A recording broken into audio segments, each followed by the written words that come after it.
South of the border, teams of American DEA agents serve on the front lines of an incredibly dangerous cat-and-mouse game. From the Caribbean to Colombia, these elite cops battle billion-dollar drug cartels. We haven't seen vessels like this ever. To stop the flow of cocaine before it hits American shores. Substantial amount of cocaine there. There's bales out the ass here, bro. They face a brutal, ingenious foe. He had swallowed 100 pellets, adding up to a kilo. Where the stakes run into the billions.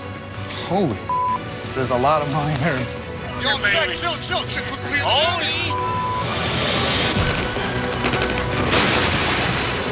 Enter the danger zone in a war everyone's heard of. There he is. But few have ever really seen. You are not telling us the truth. That's our guy out front holding the baby. Oh my God. Oh Lord Jesus.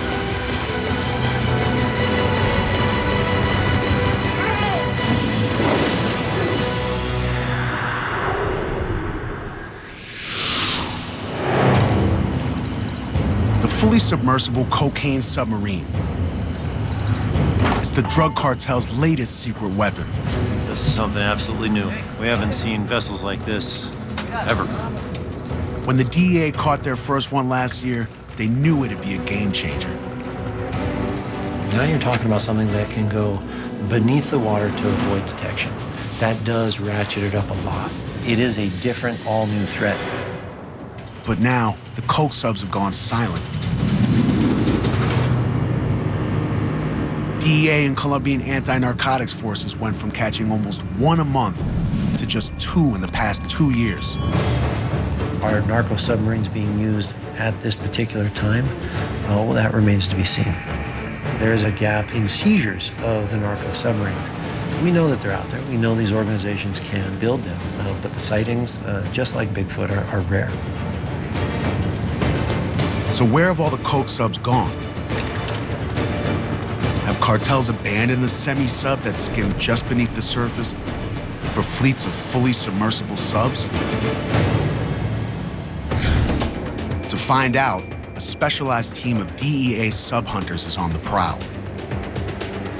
Special Agents Tony, Sam, and Jay, led by DEA Team Commander Ivan. These men are on the front lines of today's cocaine wars. For their own safety, we cannot use their real names. It's a dangerous job. It's not a group of individuals. It's a team of agents all working towards the same mission. Now, after months of silence, a cocaine submarine is back on the wire.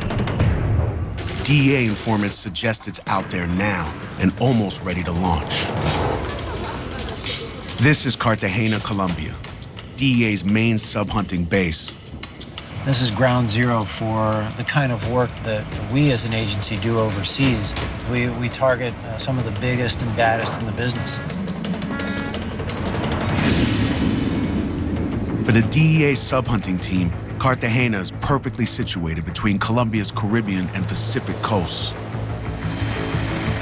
The idea was to collect all of the maritime intelligence in one spot.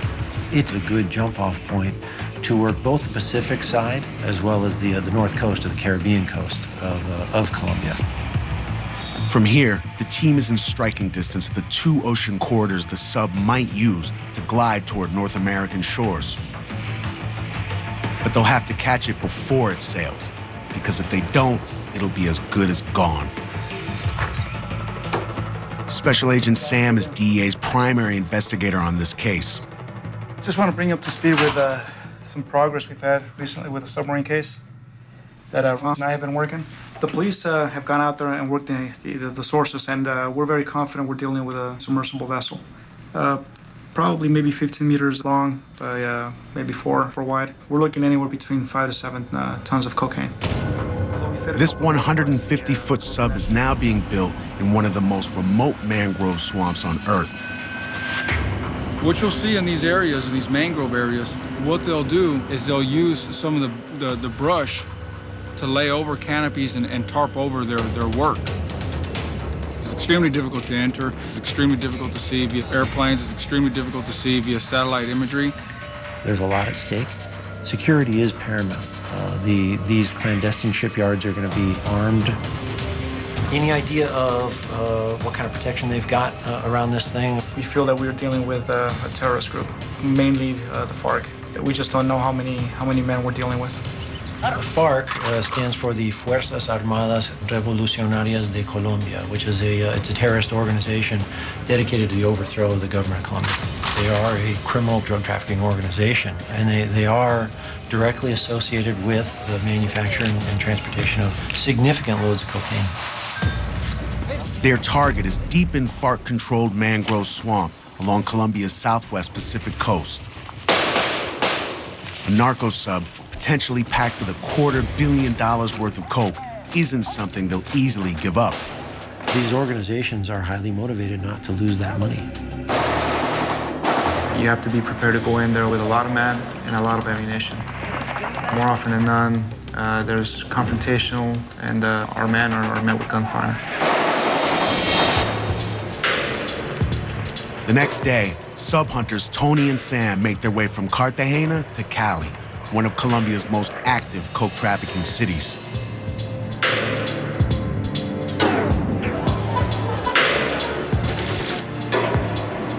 Cali is an extremely dangerous and violent place. It's notorious. Traffickers commonly live here. Safety is always at stake, and we take that into consideration. They're coming to Cali to meet a man who claims to work at the FARC sub site. They want to lay eyes on him, gain trust, and convince him to head back out to the sub and bring back its exact GPS coordinates. 9 times out of 10, they get into places we can seldom get into. This is their backyard, this is home, and they know how the traffickers operate. Meetings like this can turn bad quickly. Just 2 weeks ago, an undercover colleague of theirs was assassinated on the same kind of mission in Medellin. One of our counterparts had been recently killed, and it is a constant reminder to avoid complacency, to keep you on the tip of your toes. Okay, listo, ya estamos aquí nosotros. Gustaría verlos por la calle, estacionamiento, donde se estacionan los carros. It's just as dangerous for the informant. If cartel members see him meeting with DEA, he and his family will not live out the week. If this guy was to ever have his identity given out to the general public, there's no doubt about it that, he would be killed. The hotel sits in a quiet part of town where the informant claims they'll be safe. Since their colleague was just killed by an assassin posing as an informant, Sam and Tony must be extra cautious on this one. The hotel that we're at is an area where the informant would commonly be on a daily basis, or it's not out of the ordinary. That's where he's gonna be more relaxed. They're meeting him on the street so they can be sure he's alone. ¿Qué tal, señor? ¿Dónde está? Question is, will he show? After a 10-minute wait, he finally arrives. Ah, he's coming. Yeah, I see him right there. He's walking up the sidewalk. Okay, ¿dónde está? Okay, aquí lo espero. Okay, he's on his way. He just saw us. ¿Qué más, hermano? ¿Cómo estás? Sí, muy bien, tranquilo, hermano. Tony and Sam take it slow. Building trust is everything, and in Colombia, trust is tough to come by. Everybody in the drug world tips everybody off, especially with informants of this caliber. He runs a great risk of getting killed. Esta área es muy peligrosa para eso, ¿no? This informant is pretty well embedded into the group. This guy's great. We deal with a lot of informants. We have a lot of guys that provide significant type information. He came to us because he's heard through friends. We pay well, so he's motivated to make some money, and we're willing to give it a shot. Minutes into the conversation, it becomes clear the man knows of not one FARC sub-site, but 2. Ese hombre son los dueños ¿sí? De los dos sumergibles. Okay. En ellos están buscando gente para poner la mercancía Sí, adentro, ajá. Okay, ¿hay laboratorio cerca de ahí? Sí. Sí. In a rare twist, the informant also says that the sub-sites have their own jungle cocaine lab nearby. At this point, we'll just wait on the particulars and the exact locations. ¿Cuánta gente están ahí? 15 personas. ¿Están armados estas personas? Pistolas nomás tienen y en esta semana que yo llegué de allá fue que trajeron como 2 fusiles. When an informant talks about a sub-site being not so guarded, you can't help but wonder why. Everything we've ever heard indicates the opposite. Whatever its defenses, the potential payoff for DEA is huge. A guy like this is essential in what we're trying to do here in Colombia. For him to be able to point out and give us exact locations, where they're located, how much time they have before they're going to be shipped out, as well as where they're going, is dynamite. El de Pizarro es un sumergible o semisumergible. Es más grande que el semi. A sub that large could mean that the target is fully submersible. If successful, this would be the DEA's first fully submersible sub capture in over a year. And prove the sub threat is stronger than ever. ¿Qué cantidad que puede? Unas 4 toneladas. We asked a series of questions on 3 locations in the face of construction. We got as much information as we could. We had him draw a map. Ese está en el playón y está al agua. Entonces está en la pura playa. En la pura playa. The informant pinpointed 3 locations on the map, and those locations are along the Pacific coast. But a hand-drawn map alone won't be enough. The mangrove swamps where the subs are hidden are nearly impenetrable. To find them, they'll need their informant to head back out to the sites and bring back its exact coordinates. He's very confident that he can get in there and locate the vessels. Seems to me like he's been there before, and he has no problems getting in and out. Now, it's just a matter of haggling price. Si yo no hago esto, pues Exacto. nunca me van a recompensar nada. Exacto.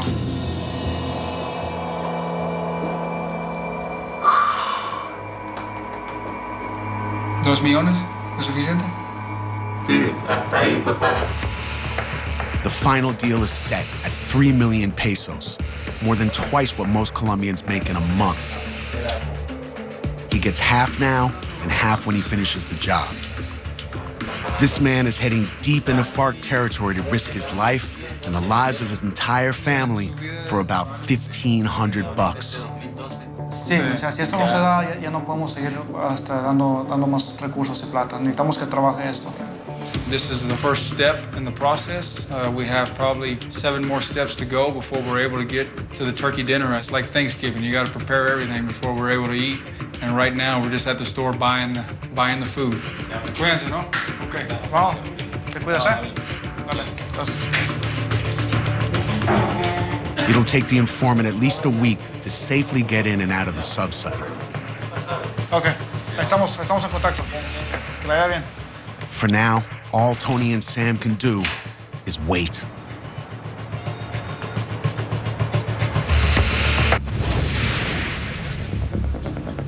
"300 miles from Cali and the DEA sub-hunting team, another DEA unit is preparing for a different mission against the FARC. Special Agents Ed and Carlos aren't going after a FARC coke sub. They're going to hit one of the FARC's jungle cocaine labs, filling up the subs.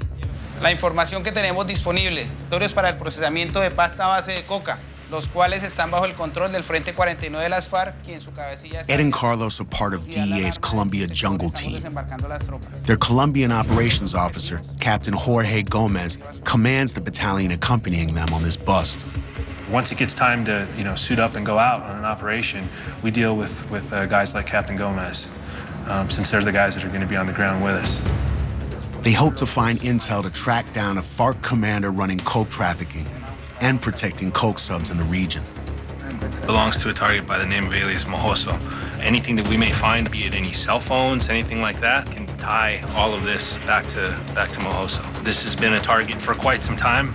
It's been a while since we did the last operation. It's always fun to get out of the office and get on the ground,